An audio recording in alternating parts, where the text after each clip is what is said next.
नमस्कार नमस्कार नमस्कार दोस्तों, मैं Nikhilesh Jain Hindi ChessBase India channel पर आप सभी का हार्दिक अभिनंदन करता हूँ। दोस्तों, अभी 2 दिन पहले ही खत्म हुए टाटा स्टील चेस टूर्नामेंट में भारत के अर्जुन इरगासी ने तो कमाल का प्रदर्शन किया। उन्होंने चैलेंजर सेक्शन जीता, लेकिन हम सभी जानते हैं कि मास्टर का खिताब 8वीं बार, रिकॉर्ड 8वीं बार मैग्नस कार्लसन ने अपने नाम किया। विश्व चैंपियन मैग्नस कार्लसन पिछले कुछ दिनों पहले ही अपना लक्ष्य जो है बता चुके हैं कि अब उनका अगला लक्ष्य जो है वो 2900 रेटिंग करना है। अब ये कितना संभव है असंभव है, ये तो वक्त ही बताएगा। लेकिन अगर कोई 2900 रेटिंग के सबसे ज़्यादा करीब है 2900 के, तो वो मैग्नस कार्लसन है। इस टूर्नामेंट में मैग्नस कार्लसन की रेटिंग और बाकी खिलाड़ियों की रेटिंग में अच्छा खासा अंतर है।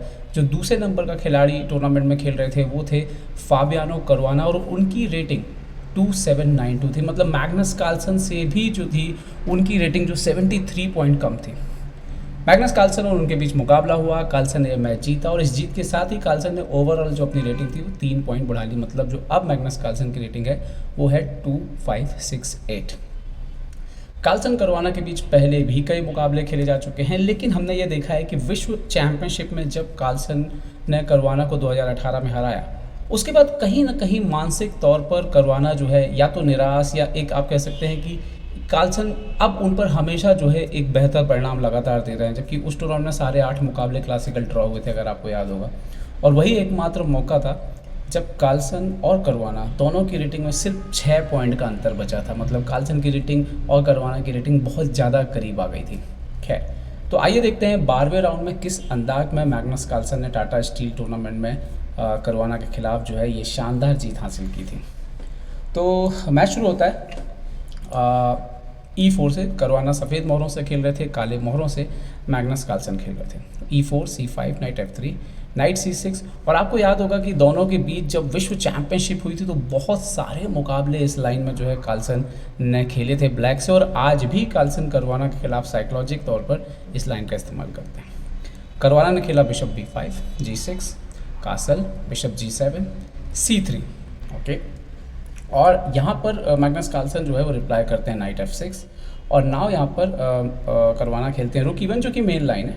एंड देन यहाँ पर मूव आता है कासल D4। सेंटर को जो है पूरी तरह से अपने कंट्रोल पे लेते हो। यहाँ पर जो मेन लाइन अभी तक बहुत सालों तक रही है वो मेन लाइन रही है C इंटू D4 मारना जो है वो मेन लाइन रही है अभी तक।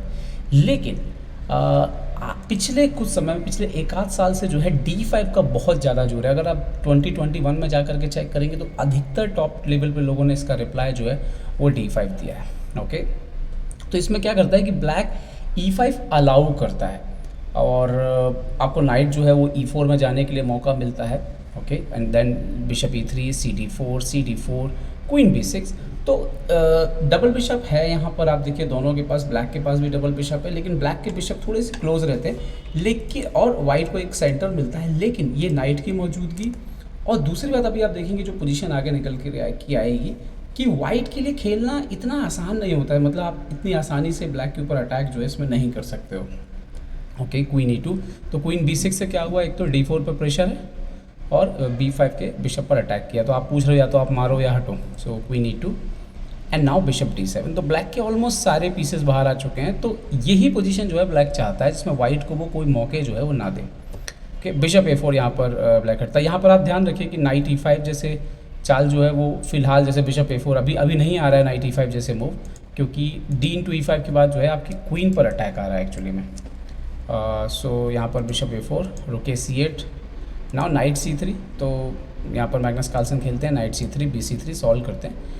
एंड देन अगर आप इस स्ट्रक्चर को ध्यान से देखोगे तो ब्लैक का स्ट्रक्चर बहुत ही सॉलिड है, ठीक है।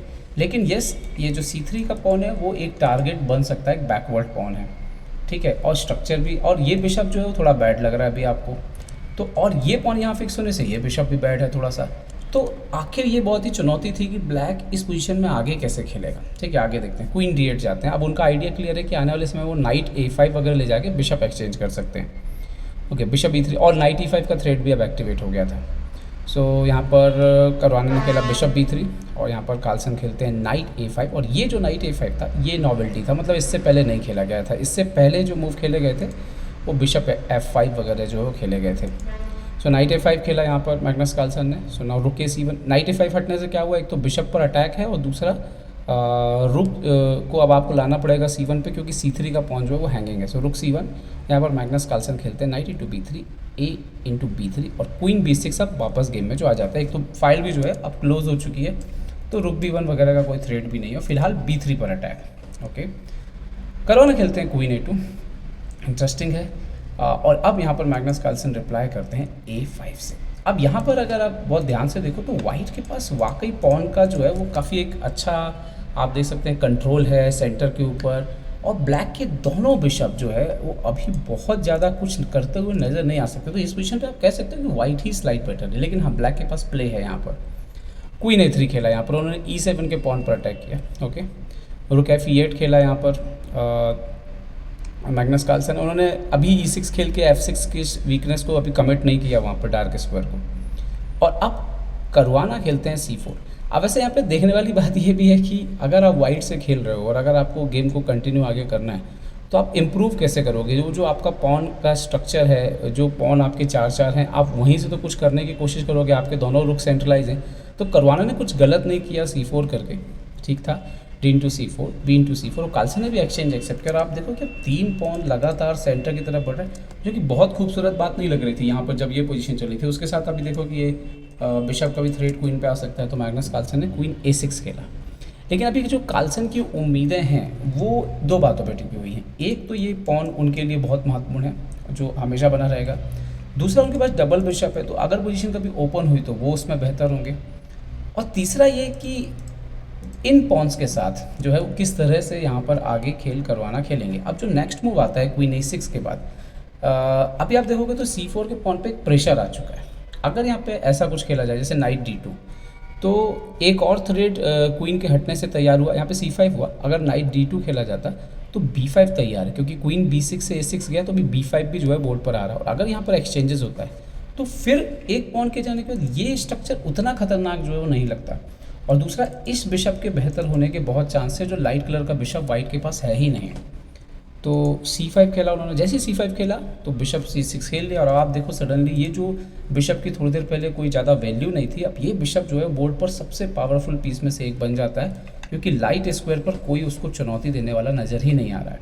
ठीक है, और ये स्ट्रक्चर जो निकल के सामने आया है ये फिलहाल वाइट के लिए बहुत अच्छा तो नहीं लग रहा है, क्योंकि जब तक आपके पास D5 का स्क्वायर कंट्रोल नहीं हो, ये पॉइंट D5 नहीं आ जाता, तब तक आपकी मन्नतें जो भी हैं वो पूरी नहीं होने वाली।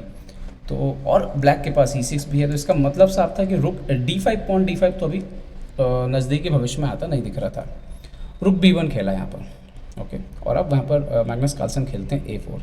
अच्छा, यहाँ पे इस तरह की चाल जो है वो काम नहीं करेगी अभी, क्योंकि क्वीन जो है वो C4 से डाइवर्ट हो जाएगा। अच्छा, एक और बड़ी महत्वपूर्ण बात थी जो कि मैग्नस कार्लसन के दिमाग में प्लान था, और शायद करवाना इस प्लान से बिल्कुल भी अनभिज्ञ थे, उनको अंदाज़ा नहीं था।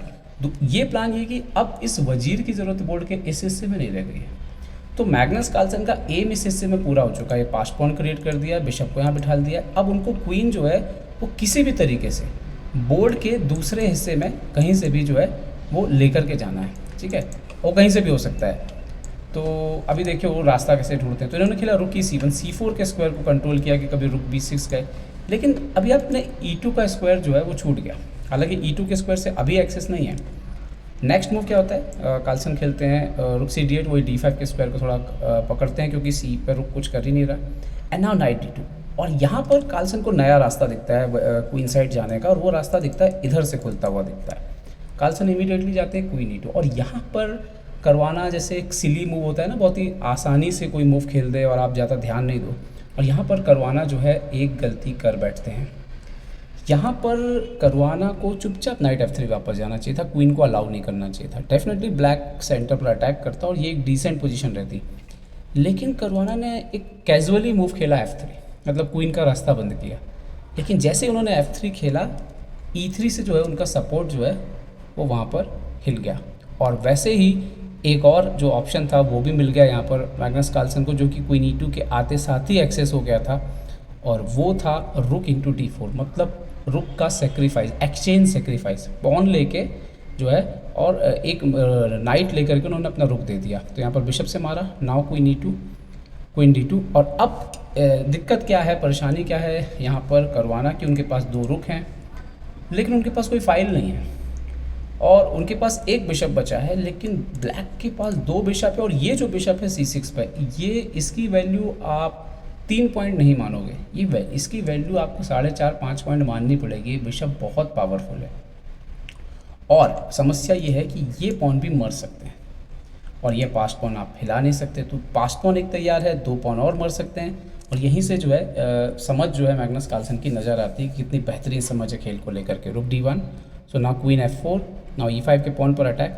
अच्छा, इसके बाद भी करवाना जो है और सॉलिड खेल सकते हैं, लेकिन जैसे दिखता है कि वो उस समय इतने अच्छे फॉर्म में है नहीं। जैसे क्वीन C3 खेल सकते थे, क्वीन A1 खेल सकते थे और E5 को प्रोटेक्ट रख सकते थे, लेकिन उन्होंने जो रास्ता चुना वो, या उन्होंने जो कैलकुलेट किया एंड गेम, वो उनके लिए उतना अच्छा था नहीं। यहाँ पर उन्होंने क्या किया, E6 हुआ, यहाँ पे ब्लैक ने खेला बिशप C3, उन्होंने क्वीन एक्सचेंज अलाउ किया, क्वीन B4, बिशप B4 और बिशप इंटू E5। यहाँ पर रुक B4 खेला जा सकता है, लेकिन बिशप F8, बिशप D4 के शायद कंफर्टेबल नहीं होंगे यहाँ पर करवाना। खैर उन्होंने ये पॉन भी दिया E5 का, बिशप A3, बिशप F6। अब इस पूरे खेल में अगर आप देखोगे कि प्लान किस तरह से मैग्नस कार्लसन इस गेम को कितना आसान बना देते हैं जीतने के मामले में, तो आपको लगेगा कि कार्लसन वाकई एंड गेम में कितने बड़े मास्टर हैं। बिशप E7, उन्होंने पहले, अभी उनके अलग अलग टारगेट है। एक टारगेट नंबर 1 की इस पॉन को टारगेट में रख के मारना है। टारगेट नंबर 2 की यहाँ से एक और पास पॉन निकाल देना है। तो एक ये पास पॉन इधर है, एक पास पॉन इधर है। बोर्ड जितना खुलेगा उतना ही ये दोनों बिशप जो खतरनाक होते जाएंगे, स्पेशली लाइट कलर का बिशप। रुक B6 आया यहाँ पर, ओके। नाउ रुक इन्होंने लगाया रुक C8, ताकि किसी भी तरह का यहाँ पर थ्रेट नहीं आने पाए, क्योंकि एक थ्रेट था कि रुक इंटू C6 और उसके बाद अब अगर आप रुक से मारते हैं तो रुक D7 आ रहा है, और अगर आप पॉन से मारते हैं तो वहाँ पर भी जो है रुक अंदर आ रहा है। तो उसको भी यहाँ पर कंट्रोल किया कि भाई हम C5 का पॉन मार लेंगे अगर आप करोगे, अब अगर रुक नहीं होता यहाँ पर तो। सो यहाँ पर खेला रुक D2, F6, नाउ E5, तो वो एक और पास पॉन निकाला पहले, तो उस पर फोकस किया। And then F4, E5, F into E5, F into E5, रुक E2, सो रुक F8, king E1, so now रुक F5। यहाँ पर G4 जैसे मूव है जो काम नहीं कर रहे हैं, क्योंकि रुक F3 का एक थ्रेट हमेशा है कि बिशप पर अटैक करते हुए। सो उन्होंने खेला यहाँ पे रुक B1। नाउ कार्लसन ने उसको ही पॉन पुश करना शुरू कर दिया। अब ये देखिए कि ये जो 2 बिशप है, ये दो पास्ट पॉन को इतने सॉलिडली सपोर्ट करके बैठा है कि कोई उसको छू नहीं पा रहा है, ठीक है। तो रुक C1, तो एक्सचेंज अप होने के बाद भी वाइट पूरे समय डिफेंस में लगा हुआ है। अब टारगेट था ये पॉन को, तो अभी उन्होंने पॉन पुश किया। अभी C5 के पॉन पे एक और अटैक भी है। तो पहले खेला bishop A4 check, G3, bishop G5, रुक पर अटैक, रुक B1। सो नाउ रुक F3 खेला, बिशप पर अटैक किया मैग्नस कार्लसन ने, बिशप C1, तो एक्सचेंज नहीं किया यहाँ पर। पहले खेला बिशप F6। जब आपके पास बिशप हो तो हमेशा याद रखिए बिशप को बचा के रखिए, बिशप पेयर को। वो साथ में जितने मौजूद होते हैं, अकेले वो कमज़ोर पड़ जाते हैं। सो रुक B6 वापस आते हैं वो। यहाँ पर ज़्यादा चालें थी नहीं करवाना के पास, क्या किया क्या जाए। सो रुक F5, यहाँ पर फिर से C5 पर attack, bishop A3, and now king को लाना शुरू किया यहाँ पे मैग्नस कार्लसन ने, रुक F2। फाइनली यहाँ पे ये रुक भी एक्सचेंज कर लिया उन्होंने, रुक F3 खेला, बोला कि भैया मारना है तो लेकिन पास पॉन को थोड़ा और आगे बढ़ा दो। तो ये F3, king F1। So now bishop D4। और आपको पता है इस पोजीशन के बाद करवाना ने जो है ये मैच जो है वो छोड़ दिया। मतलब इस पोजीशन के बाद उन्होंने मैच को रिज़ाइन कर दिया। तो दरअसल इस पोजीशन पे आने के बाद उन्होंने मैच को रिज़ाइन क्यों किया, एक्चुअली क्या हो रहा है, दिक्कत ये है कि धीरे धीरे ये किंग अभी यहाँ आएगा, ठीक है। उसका C5 के पॉन को प्रोटेक्ट करने के लिए आपके रुक को यहाँ पर आपको बिजी करना पड़ेगा। अब जैसे ही आप रुक को बिजी करोगे, पॉन F2 और बिशप B5 का थ्रेड शुरू हो जाएगा, क्योंकि आप रुक से सब कुछ कंट्रोल नहीं कर सकते। राजा आपका कुछ कर नहीं पा रहा है, बिशप आपका कुछ कर नहीं पा रहा है, तो इसीलिए करवाना ने यहाँ पे रिज़ाइन कर दिया। फॉर एग्जांपल थोड़ा आगे चलते हैं, रुक B4 जैसे ये आखिरी थ्रेड लगाते हैं इस पर, क्योंकि बिशप C5 आएगा नहीं, क्योंकि ये डिस्कवर अटैक आ जाएगा। तो बिशप E3 फॉर एग्जांपल खेलते, मैग्नस कार्लसन F4 के स्क्वायर को रोकते। अभी B3 का स्क्वायर आपके पास है नहीं, तो फॉर एग्जांपल रुक B2, तो अभी king E6, for example king E1, सो अभी किंग D, अभी हाँ E1 यहाँ पर जो है अभी किंग डायरेक्टली आप जो है D5 पे जा सकते हैं। और उसके बाद आप देखिए ये पॉन मर रहा है, और इसको बचाने के लिए अगर आप सोचो कि मैं रुक C2 रख देता हूँ यहाँ पर, तो अभी आप देखिए कि वही F2 शुरू हो जाएगा वापस। और अगर आप कभी सोचो कि रुक दे दिया जाए, तो अपोजिट कलर बिशप में भी ये पोजीशन विन आएगी, क्योंकि किंग बहुत जल्दी B3 यहाँ पे पहुँच जाएगा। तो इसीलिए इस पर्टिकुलर पोजीशन में जो है यहाँ पर रिज़ाइन कर दिया उन फाबियानो करुआना ने, क्योंकि ज़्यादा कुछ बोर्ड पर जो है वो बचा नहीं था। आखिर मूव जो खेला गया था वो था बिशप D4, इसके बाद करुआना ने हार मानी। तो इस पूरे गेम में कार्लसन की एक तो कैसे वो एक तो कुछ भी कोई भी ओपनिंग वो खेलने के लिए तैयार रहते हैं, पहली बात तो वो, दूसरी उस ओपनिंग की कितनी गहरी समझ रहती है, और तीसरा उसके बाद जब वो पोजीशन में अपने पीसेस को इम्प्रूव करते हैं, जैसे कैसे कैसे उनके पीसेस इम्प्रूव हो रहे हैं, ये अभी भी उनकी सबसे बड़ी खासियत है। और फिर इस तरह के प्लान उनके क्लियर रहते हैं कि कब किस पीस की कहाँ ज़रूरत है, क्वीन कब इधर चाहिए कब उधर चाहिए, ये सब समझ बहुत ही हाई लेवल है उनका अभी भी। सो एंड देन और टैक्टिक्स तो आप मिस नहीं कर सकते उनके साथ। तो ये सब जो समझ है टाइम से कब क्या हो रहा है, इसमें अगर आप देखोगे बाकी प्लेयर आप कंपेयर करोगे तो वो ऊपर नीचे होते रहते हैं, लेकिन कार्लसन एक नियमितता जो है वो बनी हुई है, औसत तौर पर जो है वो सारी चीज़ों को जो है बराबर मेंटेन रख पाते हैं, और इसीलिए शायद वर्ल्ड चैंपियन और विश्व के नंबर 1 खिलाड़ी। उम्मीद करता हूँ इस वीडियो से आपको काफ़ी कुछ सीखने मिला होगा। सीखने मिला हो तो लाइक शेयर और सब्सक्राइब करना ना भूलें।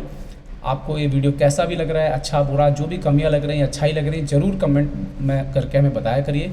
मैं सारे कमेंट का जवाब भले ना दे पाता हूँ, लेकिन पढ़ता सारे कमेंट हूँ। तो अपना ध्यान रखिए, सुरक्षित रहिए। जय हिंद दोस्तों।